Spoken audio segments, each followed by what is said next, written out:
Coming up.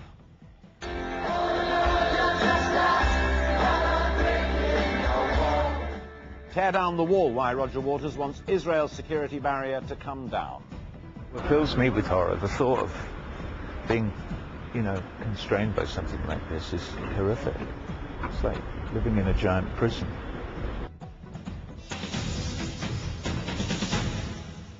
It was an iconic film, an iconic album, The Wall by 70s supergroup Pink Floyd. But never before has it been performed like this. An extraordinary concert by Roger Waters, the man who wrote the original piece, close to the real wall that now separates Israelis from Palestinians. He's called for it to be torn down in the name of peace. But as our Middle East correspondent Julian Mannion exclusively reports, not everyone thought his message hit the right note.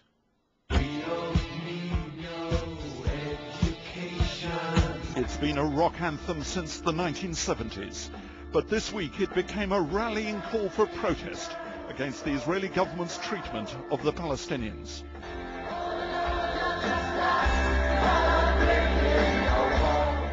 Roger Waters wrote Another Brick in the Wall for his legendary band Pink Floyd. Now he played it in front of thousands of Israeli rock fans. The new message about the wall Israel is building to fence off the Palestinians.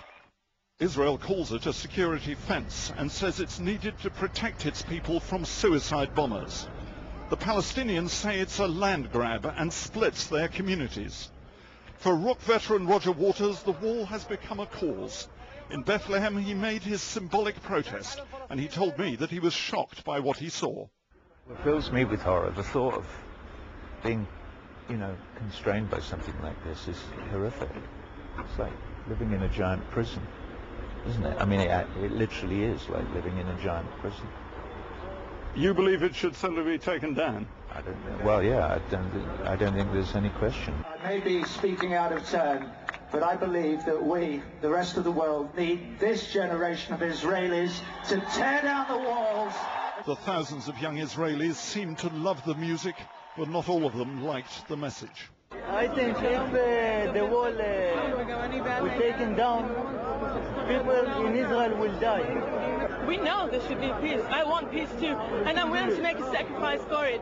But I think that coming here with such a shallow message, I think is doing wrong for both people, Israelis and Palestinians. Roger Waters chose to hold this concert next to a small mixed community called the Oasis of Peace, where Arabs and Israelis live side by side. But for all the enthusiasm of the Israeli audience, it's doubtful if he's managed to change many minds about the conflict with the Palestinians. Julian Mannion, ITV News, at the Peace Oasis concert in Israel.